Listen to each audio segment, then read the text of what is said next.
नमस्कार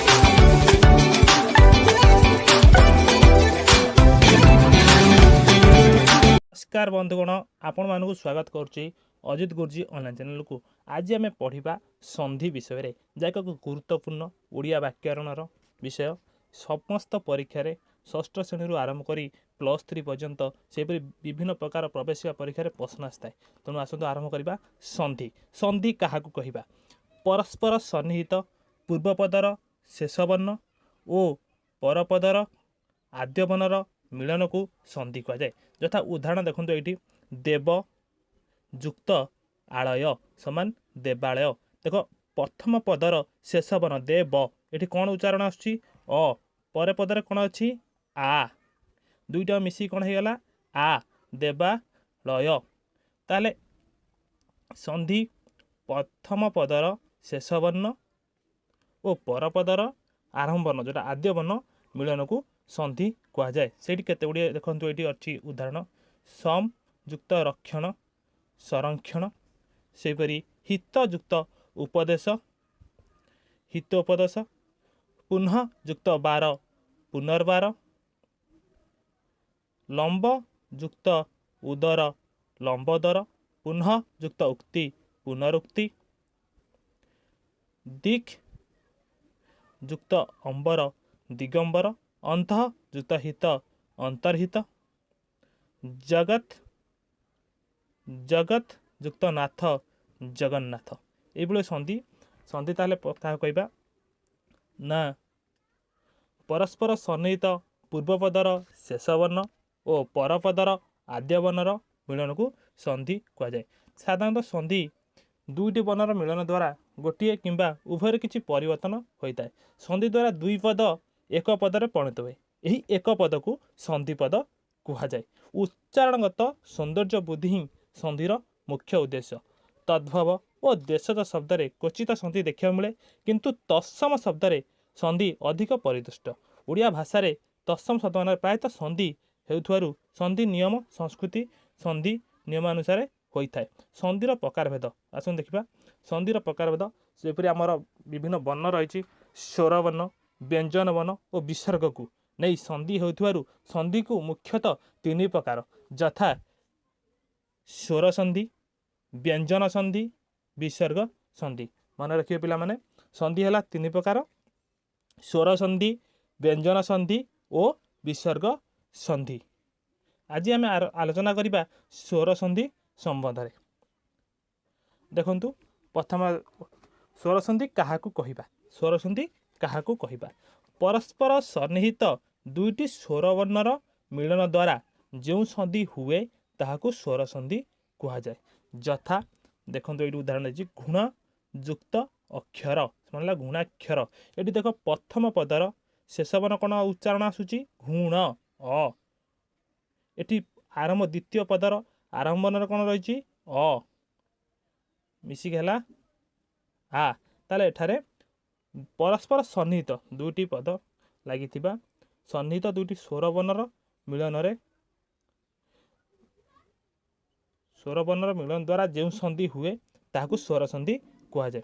से केते उदाहरण देख ये सूर्य युक्त उदय सूर्योदय, सर्वयुक्त उच्च सर्वोच्च, गण युक्त ईश गणेश, स्नातक युक्त उत्तर स्नातकतर।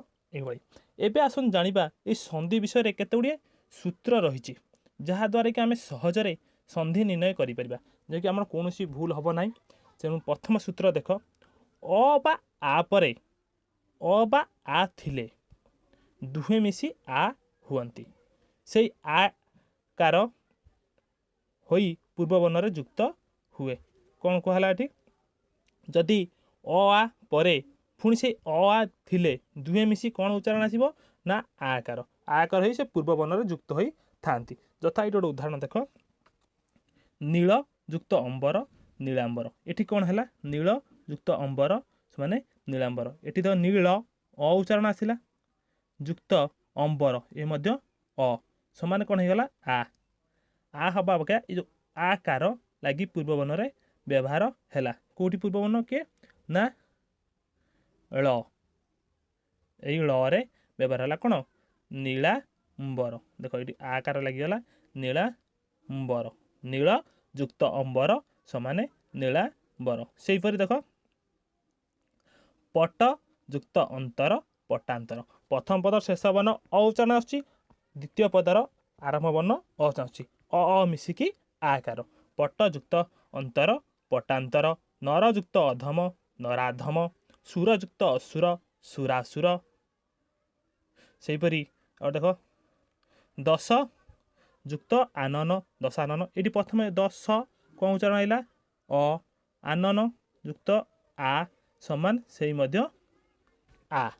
ଦଶା ନନ ଦଶା ନନ।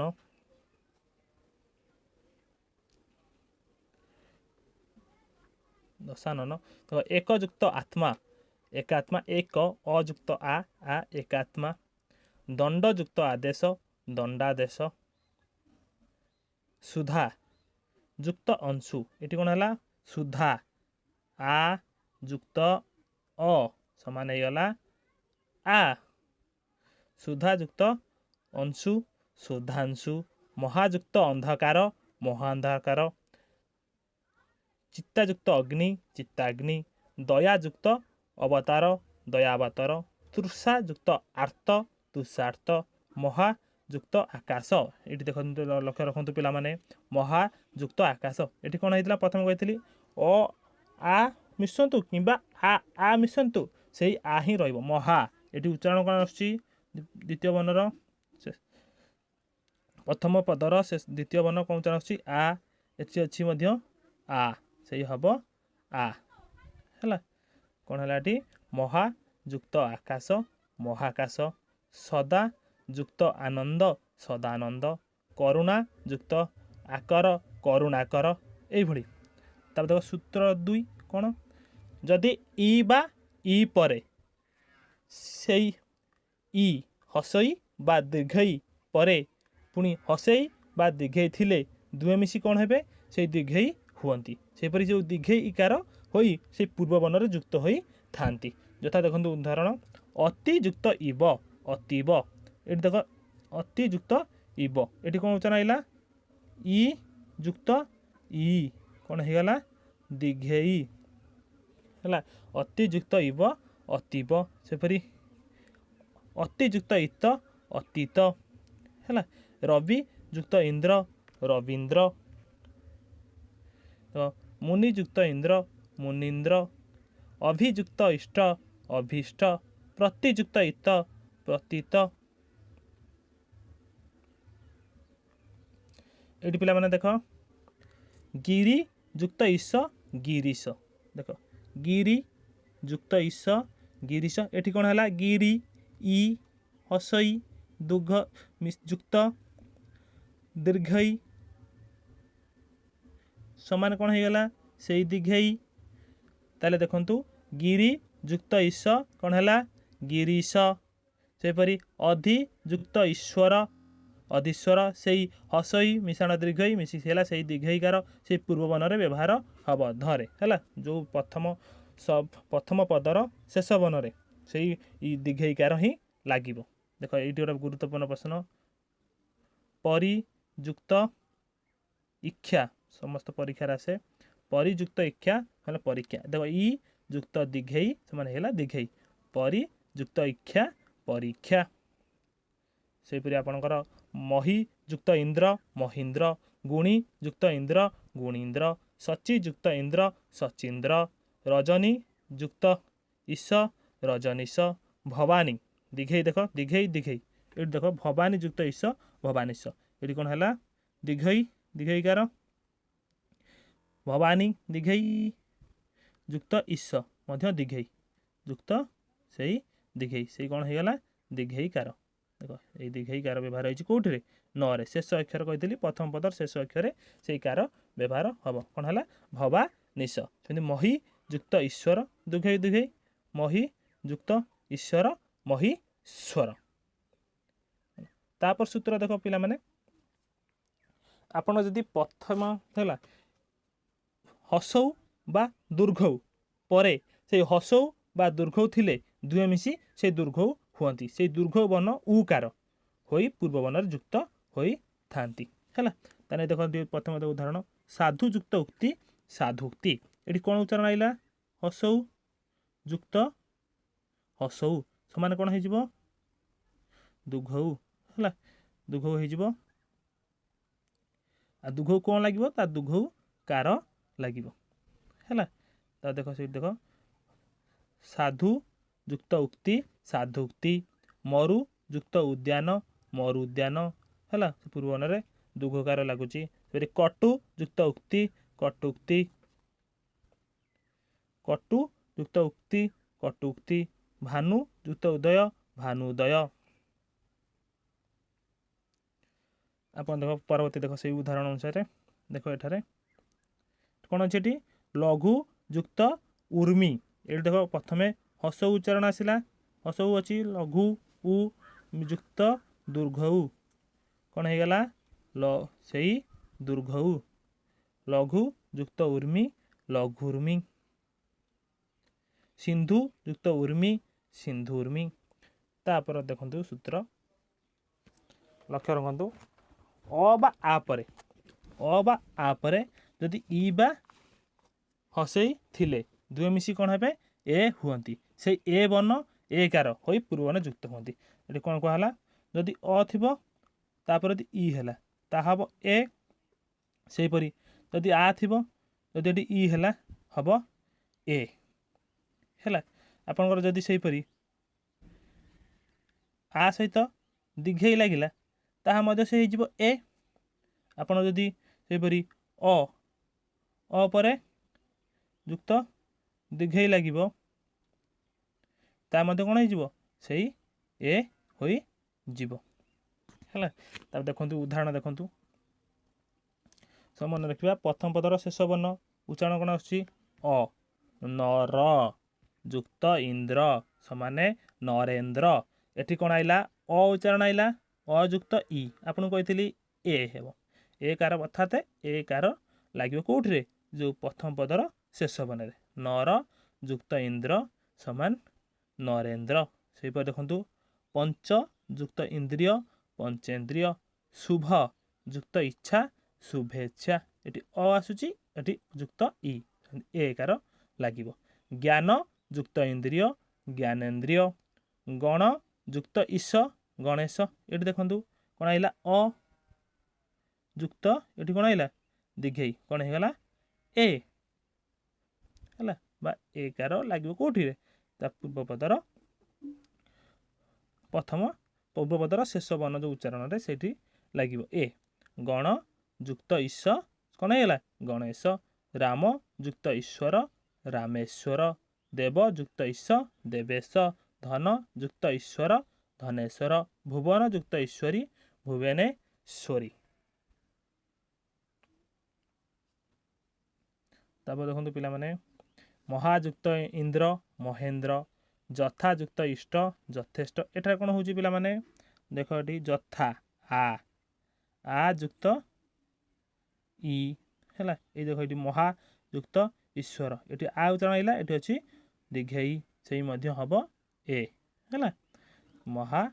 ମହା ଯୁକ୍ତ ଈଶ୍ୱର ସମାନ ମହେଶ୍ୱର। ରମା ଯୁକ୍ତ ଈଶ ରମା ଆ ଯୁକ୍ତ ଦୀର୍ଘେଇ ସେଇ ରମେଶ। ତାରକା ଯୁକ୍ତ ଈଶ୍ୱର ତାରକାଶ୍ୱର। ଉମା ଯୁକ୍ତ ଈଶ ଉମେଶ। ମହାଯୁକ୍ତ ଈଶ ମହେଶ ହେଲା। କମଳା ଯୁକ୍ତ ଈଶ୍ୱର କମଳେଶ୍ୱର। ତାପରେ ଦେଖନ୍ତୁ ପିଲାମାନେ ଆଉ ଗୋଟେ ସୂତ୍ର ଯଦି ଆପଣଙ୍କର ଅ ବା ଆ ପରେ ଯଦି ଆପଣଙ୍କର କ'ଣ କହୁଛି ସେ ଅ ବା ଆ ପରେ ଉ ବା ହସଉ ବା ଦୁଘଉ ଥିଲେ ଦୁହେଁ ମିଶି ଓ ହୁଅନ୍ତି। ସେଇ ଓ ବର୍ଣ୍ଣ ବା ଓ କାର ହୋଇ ପୂର୍ବ ବର୍ଣ୍ଣରେ ଯୁକ୍ତ ହୁଅନ୍ତି। ଯଥା ଏଠି ଦେଖନ୍ତୁ ଆପଣଙ୍କର ଦେଖନ୍ତୁ ଏଠି ସେ କ'ଣ କହିଲା ପୁରୁଷ ଯୁକ୍ତ ଉତ୍ତମ। ଏଠି କୁହାହେଲା ପୁରୁଷ ଶେଷ ପୂର୍ବ ପଦର ଶେଷ ବର୍ଣ୍ଣ କ'ଣ ଆସୁଛି ଉଚ୍ଚାରଣ ଅ ପୁରୁଷ ଅ ଯୁକ୍ତ ଉତ୍ତମ ହସଉ ଉ ମିଶିକି ହେବ ଓ କ'ଣ ଲାଗିବ ଓ କାର କେଉଁଟାରେ ଲାଗିବ ପ୍ରଥମ ଯେଉଁ ପଦର ଶେଷ ବର୍ଣ୍ଣରେ ପୁରୁଷ ଉତ୍ତମ। ସେହିପରି ଆପଣଙ୍କର ବଙ୍ଗ ଯୁକ୍ତ ଉତ୍କଳ କ'ଣ ହେବ बंग बंगोत्कल है बंग युक्त उत्कल बंगोत्तल से आप देख लंब युक्त उदर लंब युक्त उदर लंबोदर पर युक्त उपकारी परोपकारी सर्वयुक्त उच्च सर्वोच्च चलयुक्त उर्मी चलर्मी नर्वयुक्त उड़ा नर्वडा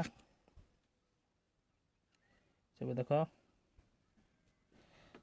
महायुक्त उल्लास महलस देखो ये कौन है आ उच्चारण आइला ये अच्छी उ से हम ओ महायुक्त उल्लास महलस गंगायुक्त उदक गंगोदक दुर्गायुक्त उत्सव दुर्गात्सव महायुक्त उत्सव यहाँ गुरुत्वपूर्ण देखु महोत्सव यथायुक्त उचित यथोचित ये तापर देखु महायुक्त उर्मी महर्मी ये कौन आसला आपणकर देखु महा आ ये अच्छी दुघौ है कौन है महर्मी से ओ हम है महायुक्त उर्मी महर्मी महायुक्त उरु महरु गंगायुक्त उर्मी गंगोर्मी तापर सूत्र देख पिला माने जदि अ बा आ परे रु थिले दुहे मिसी और हुंती एई अपूर्व वर्ण रे युक्त होई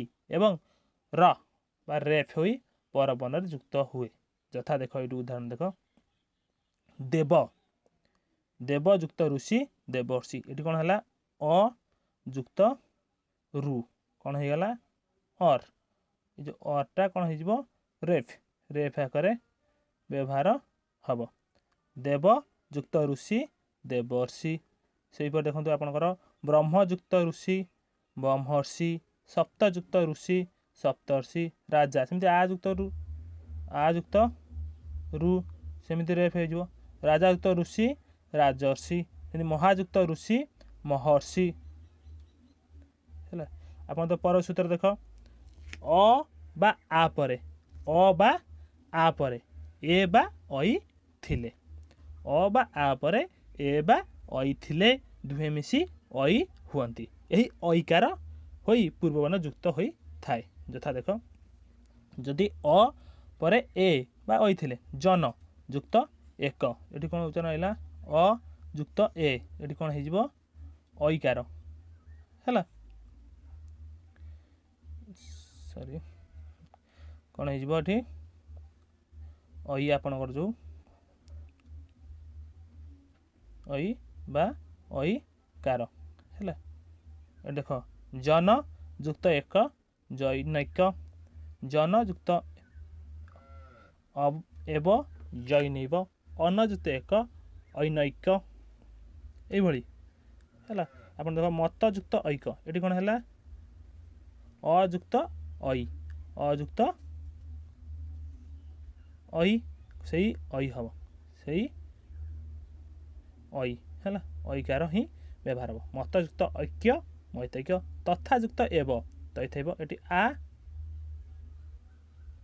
आयुक्त ए आयुक्त ए से कौन हम से ही ऐ ही हम है तथैव तापर गोटे सूत्र देख पिला माने अ आ पर यदि ओ बा ओ थिले अ आ परे ओ बा ओ थिले दुहे मिसी से ओ हुअंती ओकार होई पूर्ववर्ण रे युक्त हुए यथा देख ये पिला माने कंठयुक्त ओष्ठ्य कंठोष्ठ्य दंतयुक्त ओष्ठ्य दंतोष्ठ्य ये कौन है अयुक्त ओ अयुक्त ओ कौन हम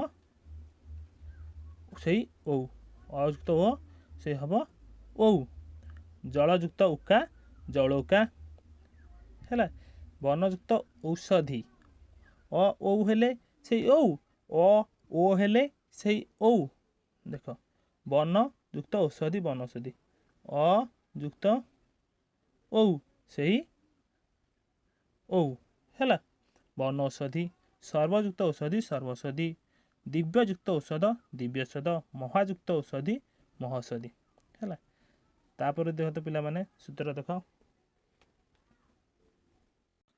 देख पिला माने परवर्ती सूत्र हसई बा दीर्घई परे जदि इ दीर्घई भिन्न अन्य स्वरवर्ण थिले ଇ ବା ଇ ସ୍ଥାନରେ ଇୟ ହୁଏ। এই ଇୟ ପୂର୍ବ ବର୍ଣ୍ଣରେ ଇୟ ଫଳା ହୋଇ ପରବର୍ତ୍ତୀ ସ୍ୱରବର୍ଣ୍ଣ ପୂର୍ବ ବର୍ଣ୍ଣରେ ଯୁକ୍ତ ହୁଏ। ଯଥା ଦେଖ ଉଦାହରଣ, ଯଦି ଇ ବା ଇ ଥିବ ଆପଣଙ୍କର ଇ ହଉ ବା ଇ ହଉ, ତା ସହିତ ଯଦି ଅନ୍ୟ ଏକ ସ୍ୱର ମିଶିଲା, ଭିନ୍ନ ଏକ ସ୍ୱର ହେଲା, ତାର କ'ଣ ହେଇଯିବ? ଇୟ ହେଇଯିବ ପ୍ଲସ୍ ସେଇ ସ୍ୱର, ଯେଉଁ ସ୍ୱର ବର୍ଣ୍ଣ ଥିବ, ଯେଉଁ ସ୍ୱର ଥିବ ସେଇ ସ୍ୱରକାର ହିଁ ଲାଗିବ ହେଲା। ଦେଖ ଏଇଠି ଉଦାହରଣ ଦେଖ କ'ଣ ଦେଇଛି ଆପଣଙ୍କର, ଯଦି ଯୁକ୍ତ ଅପି ଯଦ୍ୟପି, ଅଧିଯୁକ୍ତ ଅକ୍ଷ ଅଧକ୍ଷ, ପ୍ରତିଯୁକ୍ତ ଆଶା ପ୍ରତ୍ୟାଶା, ଇୟ ଫଳା ହେଇଯିବ ହେଲା। ଭୂମିଯୁକ୍ତ ଅଧିକାରୀ ଭୂମ୍ୟ ଅଧିକାରୀ। ପରବର୍ତ୍ତୀ ଦେଖ ପିଲାମାନେ ସୂତ୍ର, ଯଦି ଉ ବା ଉ ପରେ, ହସଉ ବା ଦୁଘଉ ପରେ, ହସଉ ବା ଦୁଘଉ ଭିନ୍ନ ଅନ୍ୟ ସ୍ୱରବର୍ଣ୍ଣ ଥିଲେ ହସଉ ବା ଦୁଘଉ ସ୍ଥାନରେ ଉଅ ଅବ୍ୟୟ ବ ହୁଏ। ଏହି ଉଅ ପୁନର୍ବର୍ଣ୍ଣରେ ଉଅ ଫଳା ହୁଏ। ପରବର୍ତ୍ତୀ ସ୍ୱରବର୍ଣ୍ଣରେ, ପରବର୍ତ୍ତୀ ଯେଉଁ ସ୍ୱରବର୍ଣ୍ଣ ଥିବ ତା ପୂର୍ବବର୍ଣ୍ଣରେ ଯୁକ୍ତ ହୁଏ। ପିଲାମାନେ ଆଉ ଥରେ ବୁଝ, ଯଦି ହସଉ ବା ଦୁଘଉ ପରେ, ହସଉ ବା ଦୁଘଉ ଭିନ୍ନ ଅନ୍ୟ ଆଉ କୌଣସି ସ୍ୱରବର୍ଣ୍ଣ ଥିଲେ ତା ହସଉ ବା ଦୁଘଉ ସ୍ଥାନରେ ଉଅ ହୋଇଥାଏ। ସେହିପରି ଆଉ କ'ଣ ହୁଏ? ଉଅ ପୁନର୍ବର୍ଣ୍ଣରେ ଉଅ ଫଳା ହୁଏ। ପରବର୍ତ୍ତୀ ସ୍ୱରବର୍ଣ୍ଣ ପୂର୍ବ ବର୍ଣ୍ଣରେ ଯୁକ୍ତ ହୁଏ। ଯଥା ଦେଖନ୍ତୁ ପିଲାମାନେ, ସୁଯୁକ୍ତ ଆଗତ। ଏଇଠି କ'ଣ ହେଲା ଯେ ଦେଖ, ହସଉ ଥିବ ବା ଦୁଘଉ ହେଲା, ହସଉ ବା ଦୁଘଉ ଥିବ ହେଲା, ହସଉ ବା ଦୁଘଉ ଥିବ। ସେହିପରି ତାପରେ କ'ଣ ଥିବ? ଭିନ୍ନ ଏକ ସ୍ୱର। ଦେଖ ପିଲାମାନେ, ତୁମର ହସଉ ବା ଦୁଘଉ ପ୍ଲସ୍ ତା ସହିତ କ'ଣ ଥିବ? ପ୍ଲସ୍ ଭିନ୍ନ ଏକ ସ୍ୱର, ଭିନ୍ନ ଏକ ସ୍ୱରବର୍ଣ୍ଣ ଥିବ ହେଲା। ତା କ'ଣ ହେଇଯିବ? ଉଅ ଫଳା ହେଇଯିବ। ଉଅ ଫଳା ପ୍ଲସ୍ ଯେଉଁ ସ୍ୱରବର୍ଣ୍ଣ ଥିବ ସେଇ ସ୍ୱରବର୍ଣ୍ଣ କାର ହିଁ ଲାଗିବ ହେଲା। এই ସୂତ୍ର ଅନୁଯାୟୀ ଦେଖ କ'ଣ ଦେଇଛି? ସୁଯୁକ୍ତ ଆଗତ ସ୍ୱାଗତ। ଦେଖ ଉ ହେଲା, ଏଠି ହେଇଗଲା କ'ଣ? ଆ, ଏଠି ହେଇଯିବ କ'ଣ? ୱା ହେଲା। ଏଠି କ'ଣ ହେଇଯିବ? ୱା, ସ୍ୱାଗତ। ଅନୁଯୁକ୍ତ ଏଷଣ ଅନ୍ୱେଷଣ, ଯେଉଁ କାର କହିଥିଲି ସ୍ୱରବର୍ଣ୍ଣ ଉ ଅଛି, ଏଠି ଏ, ସେହି କାର ହିଁ ଲାଗିବ, ଉଅ ଫଳା ହିଁ ମଧ୍ୟ ଲାଗିବ। ଅନ୍ୱେଷଣ ହେଲା। ତୁମର ଅନୁଯୁକ୍ତ ଇତ ଅନ୍ୱେତ। ସେହିପରି ତୁମର ଆଉ ମଧ୍ୟ ହେଇପାରିବ। ଉଦାହରଣ ଦେବି ଆପଣଙ୍କୁ, ସୁଯୁକ୍ତ ଅଳ୍ପ ସ୍ୱଳ୍ପ ହେଲା। ସୁଯୁକ୍ତ ଅଳ୍ପ ସମାନ ହେଇଯିବ ସ୍ୱଳ୍ପ ହେଲା। ସୁଯୁକ୍ତ ଅଳ୍ପ ସ୍ୱଳ୍ପ। ସେମିତି ଅନୁଯୁକ୍ତ ଅୟ ଅନ୍ୱୟ। ଏହିପରି ତୁମର ହବ। ଯଦି ଉ କିମ୍ବା ଦୁଘଉ ଥିବ, ତାପରେ ଭିନ୍ନ ଏକ ସ୍ୱରବର୍ଣ୍ଣ ଥିବ, ତା ଉଅକାର ସହିତ ଯେଉଁ ସ୍ୱରବର୍ଣ୍ଣ ଥିବ ସେଇ କାର ହିଁ ବ୍ୟବହାର ହବ। ବହୁଯୁକ୍ତ ଆଡ଼ମ୍ବର ବହୁ ଆଡ଼ମ୍ବର। ତାଦି ପରବର୍ତ୍ତୀ ସୂତ୍ର ଦେଖ ପିଲାମାନେ, ରୁ ପରେ ରୁ ଭିନ୍ନ ଅନ୍ୟ ଏକ ସ୍ୱରବର୍ଣ୍ଣ ଥିଲେ ରୁ ସ୍ଥାନରେ ର ହୁଏ, ବା ର ପୁନର୍ବର୍ଗରେ କ'ଣ ହୁଏ? ର ଫଳା ହୁଏ ଓ ପରବର୍ତ୍ତୀ ସ୍ୱରବର୍ଣ୍ଣ ପୂର୍ବବର୍ଣ୍ଣରେ ଯୁକ୍ତ ହୁଏ। ଯଥା ଏଠି ଦେଖ ଉଦାହରଣ ଦେଖ ପିଲାମାନେ, କ'ଣ କୁହାହେଲା? ରୁ କିମ୍ବା ରୁ ଥିଲେ ହେଲା। ଯଦି ଆପଣଙ୍କର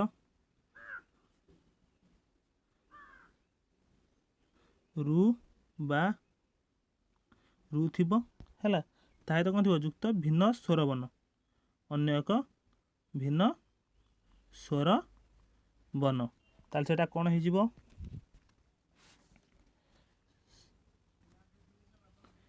କ'ଣ ହେଇଯିବ ତୁମର କ'ଣ ହେଇଯିବ? ର ଫଳା ହେଲା, ସମାନ ହେଇଯିବ ର ଫଳା ଯୁକ୍ତ ଯେଉଁ ସ୍ୱରବର୍ଣ୍ଣ ଥିବ ସେଇ ସ୍ୱରବର୍ଣ୍ଣ ଲାଗିବ ହେଲା। ଦେଖ ଏଇଠି ଗୋଟେ ଉଦାହରଣ ଦେଖ, ପିତୃ ଯୁକ୍ତ ଆଦେଶ ପିତ୍ରାଦେଶ। ଏଠି କ'ଣ ଆଇଲା? ରୁ ଯୁକ୍ତ ଆ ହେଲା। ଏଠି କ'ଣ ହେଇଯିବ? ରା ହେଲା। ପିତୃ ଯୁକ୍ତ ଆଦେଶ ପିତ୍ରାଦେଶ। ସେପରି ମାତୃ ଯୁକ୍ତ ଆଦେଶ ମାତ୍ରାଦେଶ ପିତୃ ଯୁକ୍ତ ଇଚ୍ଛା ପିତୃଇଚ୍ଛା ହେଲା ଯେଉଁ କାର ଥିବ ମାତୃଯୁକ୍ତ ଆଳୟ ମାତ୍ରାଳୟ। ଏଠି କ'ଣ ଆସିଲା ଆପଣଙ୍କର ଦେଖନ୍ତୁ ରୁ ଯୁକ୍ତ ଆ ହେଲା ରୁ ଯୁକ୍ତ ଆ ଏଠି କ'ଣ ହେଇଯିବ ରା ହେଲା ମାତ୍ରାଳୟ ପିତୃଯୁକ୍ତ ଇଚ୍ଛା ପିତୃଇଚ୍ଛା ହେଲା। ତାଦି ପିଲାମାନେ ପରବର୍ତ୍ତୀ ସୂତ୍ର ଆସ ଯଦି ଏ ପରେ ସ୍ୱରବର୍ଣ୍ଣ ଥିଲେ ଏ ସ୍ଥାନରେ କ'ଣ ହୁଏ ଅୟ ହୁଏ ଏବଂ ଐ ପରେ ସ୍ୱରବର୍ଣ୍ଣ ଥିଲେ ଆୟ ହୁଏ। ଐ ସ୍ଥାନରେ କ'ଣ ହେବ ଆୟ ହୁଏ। ଆୟ ଓ ଆୟ ହେଲା ଅୟ ଓ ଆୟରେ ଥିବା ଅ ଓ ଆ ପୂର୍ବ ବର୍ଣ୍ଣରେ ଯୁକ୍ତ ହୁଏ ଏବଂ ୟ ସହିତ ପରବର୍ତ୍ତୀ ସ୍ୱରବର୍ଣ୍ଣ ଯୁକ୍ତ ହୁଏ। ଯଥା ଦେଖ ଏଠି ଉଦାହରଣ କ'ଣ କୁହାହେଲା ହେଲା ଆପଣ ଏଠି କ'ଣ କୁହାହେଲା ଉଦାହରଣ ସେ କହିଲା ଯଦି କ'ଣ ହେବ ଦେଖ ପିଲାମାନେ ମନେ ରଖ ଏ ଯୁକ୍ତ ଅ କ'ଣ ହେଇଯିବ ଏଟା ଅୟ ହେଲା ସେହିପରି ତୁମର ଐ ହେଲା ଐ ଯୁକ୍ତ ଅ ହେଲା ହେଇଯିବ ଆୟ ହେଲା ଆୟ ତା ସହିତ ଯେଉଁ ସ୍ୱର ମଧ୍ୟ ଏଠି ଅ ଅଛି ତାହେଲେ ଏଠି ଅ ହେବ ଏଠି ଆ ଅଛି ଏଠି ମଧ୍ୟ ସେ ଅ ଅଛି ସେଇ ଅ ଯେଉଁ ସ୍ୱରବର୍ଣ୍ଣ ଥିବ ସେଇ ସ୍ୱରବର୍ଣ୍ଣ ଲାଗିବ। ଯଥା ଏଠି ଦେଖ ନେ ଯୁକ୍ତ ଅନ ନୟନ ହେଲା ଏଠି କ'ଣ ହେଲା ଏ ଯୁକ୍ତ ଅ କ'ଣ ହେଇଯିବ ଅୟ ହେଲା ନୟନ। ଏମିତି ଐ ଯୁକ୍ତ ଅକ ନଈ ଯୁକ୍ତ ଅକ ନାୟକ ହେଲା ଚେ ଯୁକ୍ତ ଅନ ଚୟନ ବୈ ଯୁକ୍ତ ଅକ ବାୟକ ଗଇ ଯୁକ୍ତ ଅକ ଗାୟକ ହେଲା ଆପଣ ଦେଖ ଏଠୁ ଗଇ ଐ ହେଲା ଯୁକ୍ତ ଅ କ'ଣ ହେଇଯିବ ଆୟ ହେଲା ଆୟ ଗଇ ଯୁକ୍ତ ଅକ ଗାୟକ ସେ ଯୁକ୍ତ ଅନ ଶୟନ। ଦେଖ ପରବର୍ତ୍ତୀ ସୂତ୍ର ପିଲାମାନେ ଦେଖ ଓ ପରେ ସ୍ୱରବର୍ଣ୍ଣ ଥିଲେ ଓ ସ୍ଥାନରେ ଅବ ହବ ହେଲା ଯଦି ତୁମର ଓ ଉପରେ ସ୍ୱରବର୍ଣ୍ଣ ଥିବ ଓ ସ୍ଥାନରେ କ'ଣ ହେବ ଅବ ହୁଏ ଏବଂ ଓ ଉପରେ ସ୍ୱରବର୍ଣ୍ଣ ଥିଲେ ଓ ସ୍ଥାନରେ ଆବ ହୁଏ। ଅବ୍ ଓ ଆଭରେ ଥିବା ଅ ବା ଆ ପୂର୍ବବର୍ଣ୍ଣରେ ଯୁକ୍ତ ହୁଏ ଯେଉଁ କାର ଥିବ ସେଇ କାର ଯୁକ୍ତ ହେବ ଓ ବ ସହିତ ପରବର୍ତ୍ତୀ ସ୍ୱରବର୍ଣ୍ଣରେ ଯୁକ୍ତ ହୁଏ। ଦେଖ ପିଲାମାନେ ଏଇ ଯେଉଁ ଉଦାହରଣ ଦେଖ ପୋ ଯୁକ୍ତ ଇତ୍ର ହେଲା ଏଠି କ'ଣ ହେଇଗଲା ପୋ ଓ ଯୁକ୍ତ ଇ ହେଲା ଏଟା କହିଥିଲି ମୁଁ ଓ ସହିତ ଯେଉଁ କାର ଥିବ ସେ ହେବ ଏଠି କ'ଣ ହେଇଯିବ ଅବି ହେଲା ଅବି କାରଣ ଇ କାର ଅଛି ଏଠି ଇ ଲାଗିବ ଯଦି ଅ ଥାନ୍ତା ଅବ ହେଇଥାନ୍ତା ଯେମିତି ଏଇଠି ଦେଖ ଏଇ ଉଦାହରଣ ଦେଖ ପ୍ରଥମେ ବୁଝିପାରିବ ଠିକରେ ଏଠି କ'ଣ ଅଛି ପୋ ଓ ଯୁକ୍ତ ଅ କ'ଣ ହେଇଗଲା ଅବ ହେଲା ଏଠି ସେଇ କାର ଥିବାରୁ ବି ହେଲା ଯେଉଁ କାର ଥିବ ଶେଷରେ ସେଇ ବର୍ଣ୍ଣରେ ସେଇ କାର ଲାଗିବ। ଏଠି କ'ଣ ହେଲା ପୋ ଯୁକ୍ତ ଅନ ପବନ ପୋ ଯୁକ୍ତ ଇତ୍ର ପବିତ୍ର ସେପରି ଆପଣ ଦେଖ ଭୌ ଯୁକ୍ତ ଉକ ଏଠି ହେଲା ଔ ଯୁକ୍ତ ଉ ଏଠି କ'ଣ ହେଇଯିବ ଔ ଯୁକ୍ତ ଅ ଆମେ ଜାଣିଥିଲେ ହେବ ଆଭ ଯଦି ଔ ଯୁକ୍ତ ଉକ ଅଛି ଏଠି ହେଇଯିବ ଆବୁ ହେଲା ଏଠି କ'ଣ ହେଇଯିବ ଆବୁ ତାହେଲେ ଏଠି ଉତ୍ତର କ'ଣ ହେଲା ଭୌ ଯୁକ୍ତ ଉକ ଭାବୁକ ହେଲା ଭୋ ଯୁକ୍ତ ଅନ ଭବନ ସେପରି ଆପଣ ଦେଖ ନୌ ଯୁକ୍ତ ଏକ ନାବିକ ହେଲା ଔ ଯୁକ୍ତ ଏକ। ବହୁତ ବହୁତ ଧନ୍ୟବାଦ ପିଲାମାନେ ଭିଡ଼ିଓଟିକୁ ଶେଷ ପର୍ଯ୍ୟନ୍ତ ଦେଖିଥିବାରୁ। ଯଦି ଆପଣ ଏହାର PDF ଚାହୁଁଛନ୍ତି ତାହେଲେ ଆମର ଡେସ୍କ୍ରିପସନ୍ରେ ଟେଲିଗ୍ରାମ ଲିଙ୍କ୍ ଅଛି ଟେଲିଗ୍ରାମ ଲିଙ୍କ୍ରେ ଜଏନ୍ କରନ୍ତୁ ବିଭିନ୍ନ ଶିକ୍ଷା ଅନୁଯାୟୀ ବିଭିନ୍ନ ପାଠ ସମ୍ବନ୍ଧୀୟ PDF ଏବଂ କୁଇଜ୍ କମ୍ପିଟିସନ୍ରେ ଭାଗ ନିଅନ୍ତୁ। ଧନ୍ୟବାଦ ଆଜି ପାଇଁ କ୍ଲାସ୍ ଏତିକି ଆମେ ପରବର୍ତ୍ତୀ କ୍ଲାସ୍ରେ ପଢ଼ିବା ବ୍ୟଞ୍ଜନ ସନ୍ଧି।